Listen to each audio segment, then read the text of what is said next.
Pulling number 40 HHN and using a 60 amp breaker is not recommended. Firstly, let's discuss conduit fill.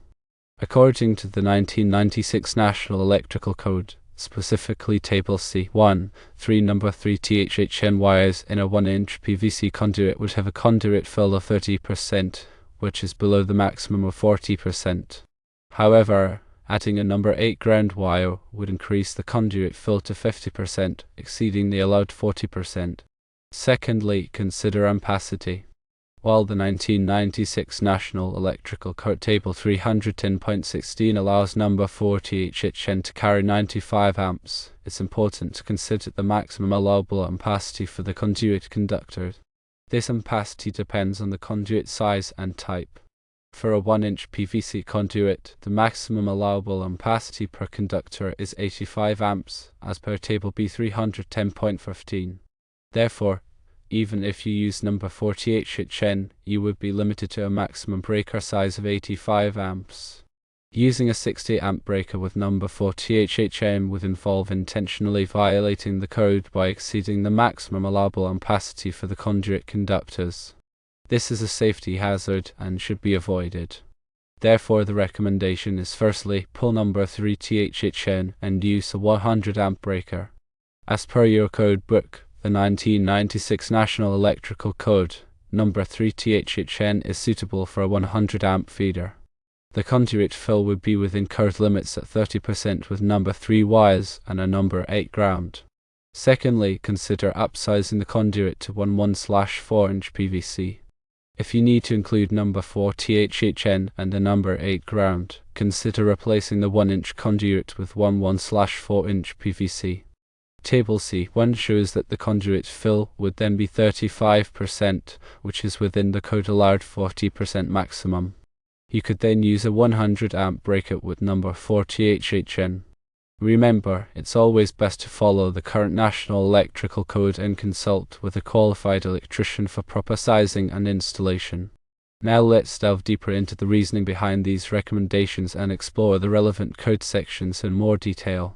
We'll begin with conduit fill. The National Electrical Code sets limits on how much space conductors can occupy within a conduit to ensure proper heat dissipation and prevent damage to the insulation. Overfilling a conduit can lead to overheating of the conductors, which can degrade the insulation and potentially cause a fire. Table C1 in the 1996 National Electrical Code provides the dimensions and allowable fill percentages for various types of conduit, including PVC. As previously mentioned, 3 number 3 THHN wires in a 1-inch PVC conduit would have a fill percentage of 30%.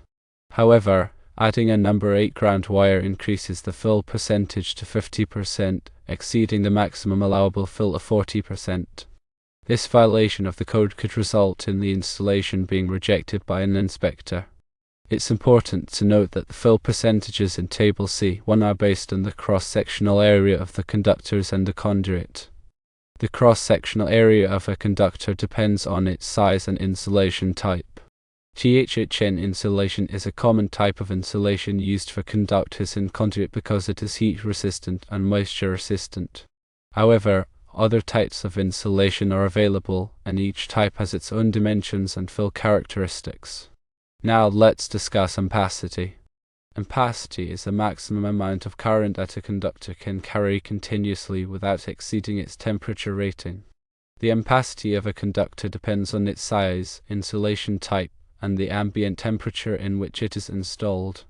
Table 310.16 in the 1996 National Electrical Code provides the ampacities of conductors with different insulation types and sizes. As previously mentioned, number 40 HHN is rated for 95 amps. However, this ampacity is based on certain conditions, such as an ambient temperature of 30 degrees Celsius or 86 degrees Fahrenheit. If the ambient temperature is higher than this, the ampacity of the conductor must be derated. Derating is a process of reducing the ampacity of a conductor to account for higher ambient temperatures or other factors that can affect its ability to dissipate heat. The National Electrical Code provides tables and formulas for calculating derating factors. In addition to ambient temperature, the the number of conductors in a conduit can also affect the ampacity of each conductor. When multiple conductors are installed in the same conduit, they generate heat that can raise the temperature inside the conduit. This can reduce the ampacity of each conductor. The National Electrical Code requires that the ampacity of conductors in a conduit be derated if there are more than 3 current-carrying conductors in the conduit. The derating factors depend on the number of conductors in the conduit. Table B 310.15 in the 1996 National Electrical Code provides the allowable ampacities for conductors and raceways based on the size and type of raceway. As previously mentioned, for a 1-inch PVC conduit, the maximum allowable ampacity per conductor is 85 amps. This means that even if you used number 40HHN, which has an ampacity of 95 amps, you would be limited to a maximum breaker size of 85 amps. Using a breaker that is larger than the ampacity of the conductors is a safety hazard because it can allow the conductors to overheat and potentially cause a fire. It's important to note that the ampacities in Table 310.16 and Table B 310.15 are based on certain assumptions about the installation. If the installation deviates from these assumptions, the ampacity of the conductors may need to be adjusted. For example, if the conductors are installed in a poorly ventilated area, their ampacity may need to be derated. Now, let's discuss the recommendation to pull number 3THHN and use the 100 amp breaker. As previously mentioned, number 3THHN is suitable for a 100 amp feeder. The conduit fill would be within code limits at 30% with number 3 wires and a number 8 ground. This option would comply with the National Electrical Code and provide the necessary ampacity for the 100 amp feeder. However, it's important to ensure that the other components of the electrical system, such as the panel board and overcurrent protection devices, are also rated for 100 amps. The panel board is the enclosure that houses the circuit breakers or fuses that protect the individual circuits in the electrical system. The panel board must be rated for the total load that it is expected to carry.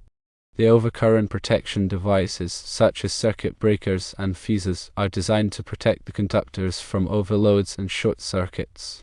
The overcurrent protection devices must be sized appropriately for the conductors that they are protecting. If the overcurrent protection devices are too small, they will trip unnecessarily. If they are too large, they will not protect the conductors from overloads and short circuits. Now let's discuss the recommendation to upsize the conduit to 11/4-inch PVC. As previously mentioned, if you need to include number 4 THHN and a number 8 ground, consider replacing the 1-inch conduit with 11/4-inch PVC. Table C1 shows that the conduit fill would then be 35%, which is within the code allowed 40% maximum. This option would also comply with the National Electrical Code and provide the necessary ampacity for the 100 amp feeder. However, it would require replacing the existing conduit, which could be a significant amount of work. It's important to weigh the costs and benefits of each option before making a decision. In addition to the recommendations discussed above, there are other factors to consider when sizing conductors and conduit for an electrical system. These factors include voltage drop, short circuit current rating, and grounding. Voltage drop is the reduction in voltage that occurs along a conductor due to its resistance. Excessive voltage drop can cause equipment to malfunction or operate inefficiently. The National Electrical Code provides guidelines for limiting voltage drop in electrical systems. Short circuit current rating is the maximum amount of current that a conductor can withstand during a short circuit. The conductors in an electrical system must have a short circuit current rating that is high enough to withstand the potential short circuit currents at that location. Grounding is the process of connecting the non-current carrying metal parts of an electrical system to earth. Grounding provides a path for fault current to flow back to the source, which helps to protect people from electric shock. The National Electrical Code provides detailed requirements for grounding electrical systems. In conclusion, properly sizing conductors and conduit for an electrical system is essential for safety and performance. The National Electrical Code provides detailed guidelines for sizing conductors and conduit, and it's important to follow these guidelines carefully. If you are not sure how to size conductors and conduit for your electrical system, consult with a qualified electrician. They can help you to ensure that your electrical system is safe and compliant with the National Electrical Code.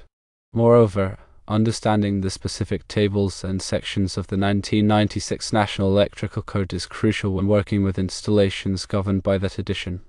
While modern codes have evolved, familiarity with older versions is sometimes necessary when dealing with existing structures or systems installed under previous regulations.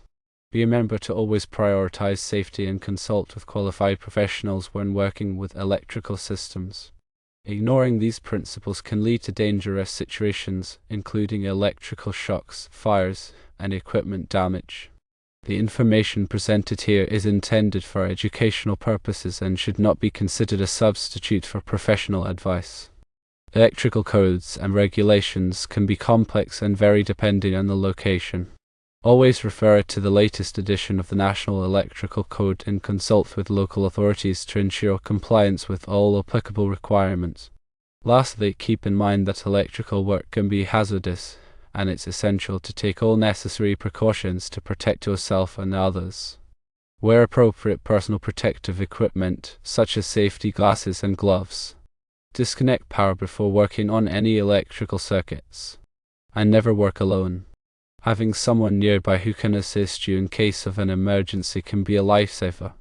In addition to the technical aspects of conductor and conduit sizing, it's also important to consider the practical aspects of the installation. For example, when pulling conductors through conduit, it's essential to use a lubricant to reduce friction and make the pulling process easier. There are a variety of lubricants available specifically designed for electrical work.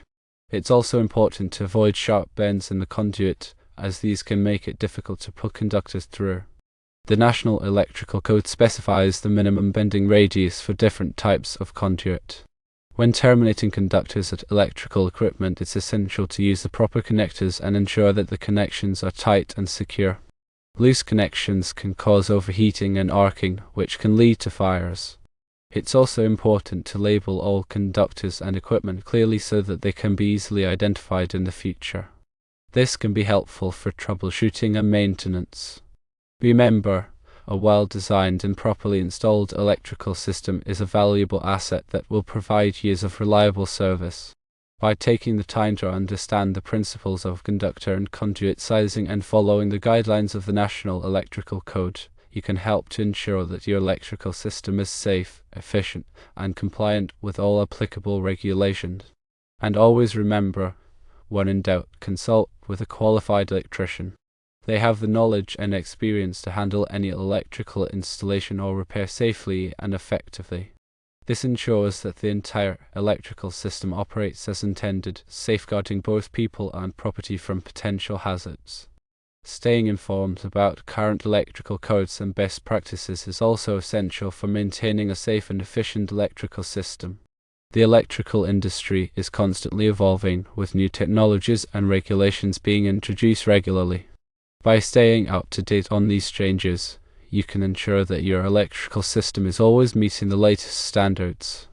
In conclusion, while the 1996 National Electrical Code provides a solid foundation for understanding conductor and conduit sizing, it's crucial to supplement this knowledge with current codes, best practices, and professional guidance. This comprehensive approach will ensure that your electrical system is safe, efficient, and compliant with all applicable regulations. Always prioritize safety and never hesitate to seek the help of a qualified electrician when needed.